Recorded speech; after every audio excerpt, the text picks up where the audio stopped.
please remember to leave a like, a comment, share the video about, and if you haven't already, subscribe. Thank you.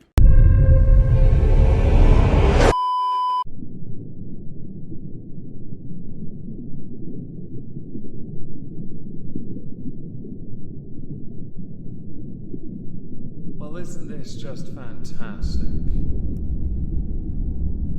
Captain's Log, Subdates 230907.1. The NPC crew had an idea, not a horrendous one to be honest, to take a nerve agent, I think they've been playing GTA 5, put it into crewman Bork's arse, and then send him to Subfleet HQ. Once we're able, I may implement this for shiggles. Hello everyone, welcome to the exhibition of stupid people. Today we're going to start with Uncle Roger, someone whose videos I've seen him typically critiquing other people's cooking on YouTube Shorts a lot, frequently in fact. He likes to mock professional chefs because they don't cook as well as the Asian counterpart for the dishes they are making. He himself, though, has conceded he can't do them either. He was recently forced by a very well-known studio, the one that makes Dragon Ball, to take down a Sanji cooking video. He got a copyright strike for this one, by the way, folks. I've spoken of this studio before because they are a bit trigger happy on copyright. So if I showed images of some of their more famous shows, there is a risk that referencing Digimon, Dragon Ball, Slam Dunk, One Piece, Dr. Slump, Sally the Witch, with pictures, I would get into trouble because they're as bad as Nintendo. But they also think that by referencing by name, that somehow you are infringing on their copyright, like Nintendo. The animation company in question back in 2021 struck Mark Fitzpatrick to the tune of 150 copyright claims. They've removed content from their own YouTube channel as well, which seems quite counterproductive. The video they removed from Uncle Roger was titled Uncle Roger Review One Piece Japanese Curry. In this video,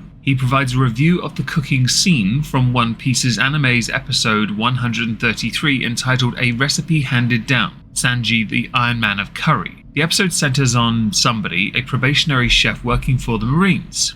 Uncle Roger does his typical witty commentary with his inevitable hi-ya thing he does, but he does end up appreciating the genuine and meticulous depiction of the cooking process within the show. Despite that, Toei Animation have decided, we're gonna strike you, bitch, because why bother messaging you and asking you to remove something when the facility to message is available, when we can be trigger-happy little bitches. We're not bitch-made, but we are bitch-made at the same time. On his community page, Uncle Roger posted a screenshot of it, and in a message, he said, Uncle Roger got copyright striked and YouTube is removing my latest, whatever that one is, One Piece review, from the platform in 5 days. If you haven't watched it yet, go watch it and share it now before it's gone. Don't be surprised if that video is mirrored everywhere. Toei Animation and many others, in fact, hi Nintendo, you're just as bad, like to strike on YouTube because they know it'll go. Forgetting though that there are many other platforms and many other accounts that exist and these videos will never truly be gone. Toei Animation are bitches.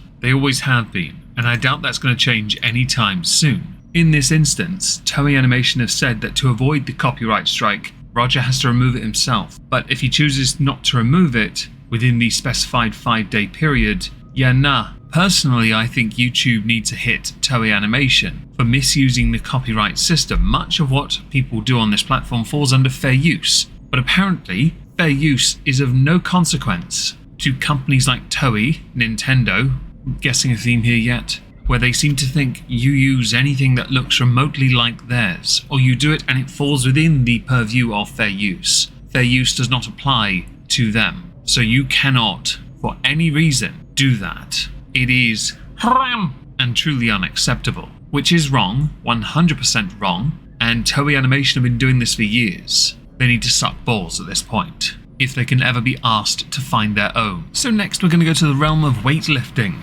For the past 6 decades, there have been fairly high tensions between nations like Iran and Israel. This would include Iran voting against the United Nations partition plan for the British Mandate of Palestine, and it has only gotten worse over the years. Iran does not recognize Israel as an independent nation, which has led to much conflict. But when it comes to sports, there is a level of amicable that applies. However, you don't want to be seen being amicable to your enemy even at events where it is basic courtesy to do something as simple as shake a hand. So for this, we go to the Iran Weightlifting Federation. And no, we're not going to talk about the joke that is the Iranian Hulk. All the gear and no idea, basically. Aesthetic, not function.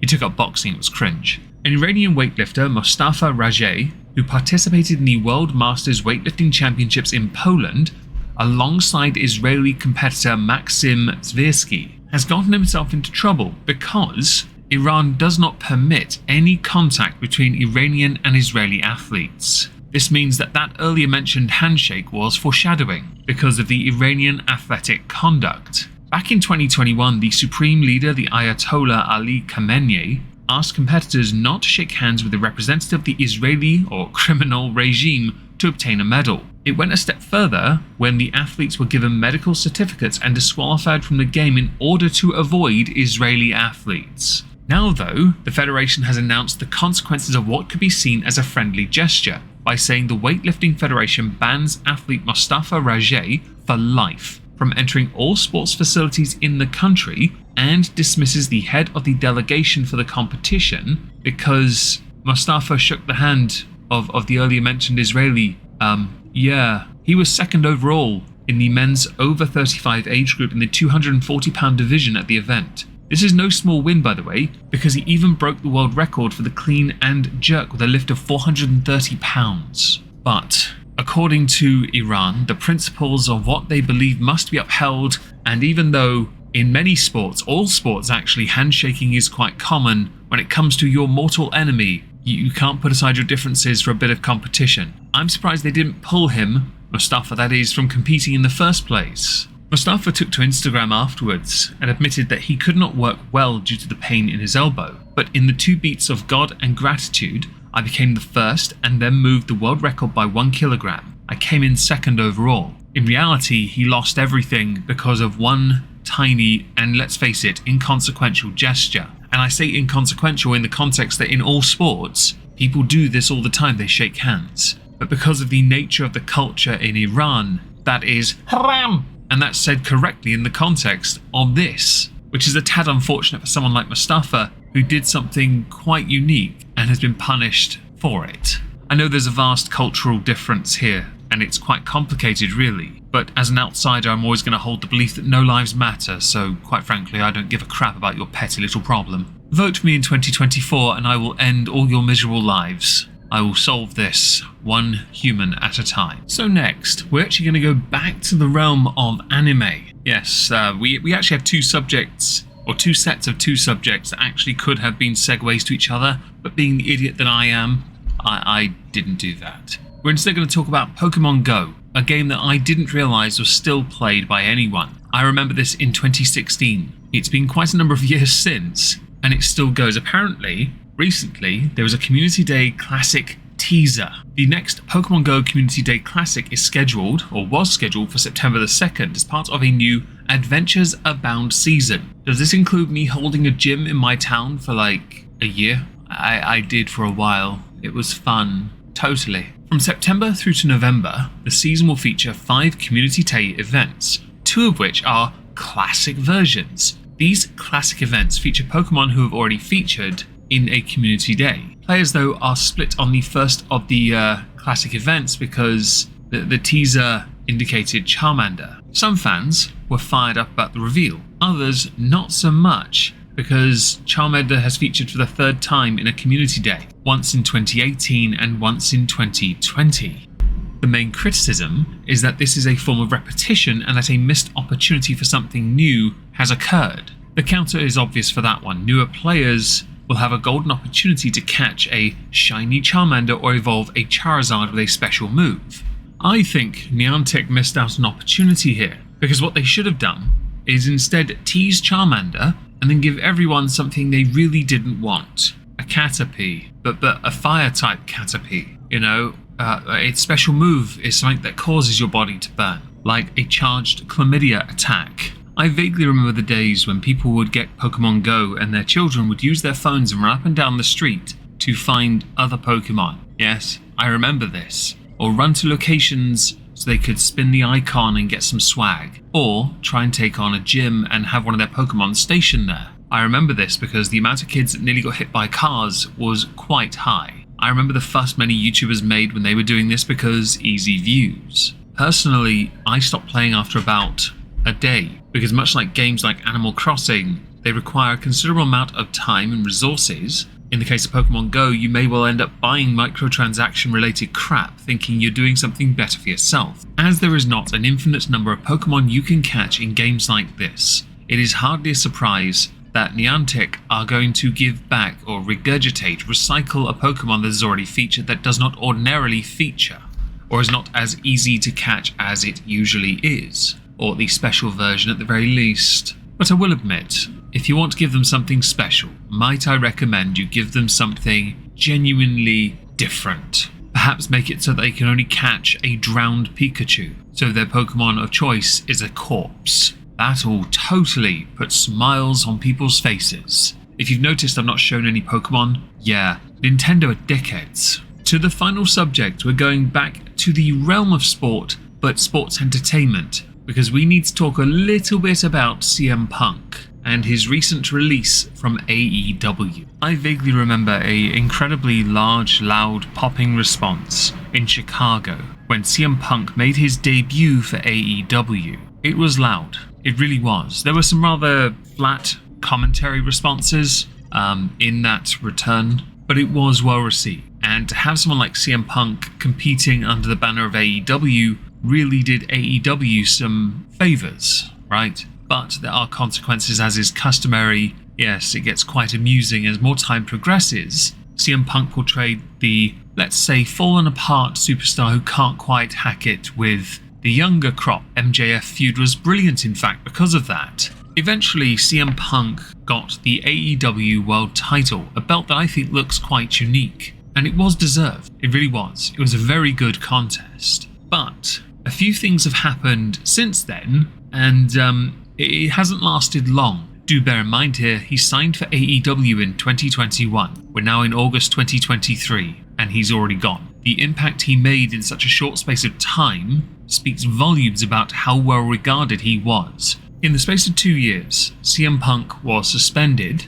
with the second leading to his contract termination. The first was at an all-out event. This was an altercation involving CM Punk, Ace Steel, Kenny Omega, the Young Bucks, all sent home and taken off television. It's not as if CM Punk had irked Tony Khan enough with a few post-fight press conferences, where he spoke very passionately and clearly and may have said a few things he shouldn't have, and I can't play them because I'll get a copyright strike. If you follow pro wrestling, you know exactly what I'm talking about. Well, recently, Jungle Boy Jack Perry and CM Punk were placed on suspension after an altercation that occurred at AEW All In, an event at Wembley that was incredibly successful. They should, AEW and anyone involved, be very proud of that. There was a belief that actually they were, Tony Khan, CM Punk and others, going to settle their issues before the event, but it is believed that CM Punk had been on multiple occasions trying to get people to listen to him, and no one was listening to him. Proof of that would actually involve Jack Perry, who wanted to do a spot that involved glass. CM Punk simply said, "We're not using glass, we don't use glass around here." CM Punk's fear was that Jack Perry was going to try and do a spot where he would be cut up so he wouldn't have to go to work. The thing from the Jungle Boy side was that he asked and got the spot approved on Dynamite because he wanted to work an injury angle. This led to a physical altercation between CM Punk and Jack Perry before AEW's All In match. Details of the exact, what happened in that particular altercation, not so well known. But what we do know is that Tony Khan, not long after, announced that CM Punk had been fired. He did thank him, CM Punk that is, for everything he did for AEW as a wrestler. But he did go on to say, "I don't think it was an easy decision for anybody on the discipline committee or for the outside counsel or for me to do something like that. But I do think it was the right move, and as far as what's going to happen in the future, I can't speak to that. I'm not the attorney to interpret all that language." For them to go so far as to fire, there is a firm belief that they believe there are no legal loopholes that CM Punk could use if he believes he was unfairly dismissed. You can, though, say that is another promotion he is no longer a part of, and much like the WWE, it is unlikely he'll go back. The door is shut with AEW, but maybe not so much with the WWE. Never say never after all. But if CM Punk's gripes are legitimate, then there is a point to be made about the nature of how AEW is run. CM Punk was regarded as a locker room leader of sorts on one of the shows. Was it Dynamite? Yes, I think it was. But because of the separation with Kenny Omega Young Bucks after last year's brawl, this didn't help. The exclusion and inclusion of glass was an interesting angle, because from Punk's perspective, and rightly so, safety must be adhered to. We've seen how dangerous glass can actually be, just ask Shane McMahon. But to others, when they look at the optics, they'll just say, well, CM Punk yet again, being a bit of a contrarian dickhead. I guess all we can do really is wait and see whether CM Punk does decide maybe he can go back to WWE, maybe he'll say something on his Twitter that he hasn't used in over a year, or whether he'll wait and see what happens next.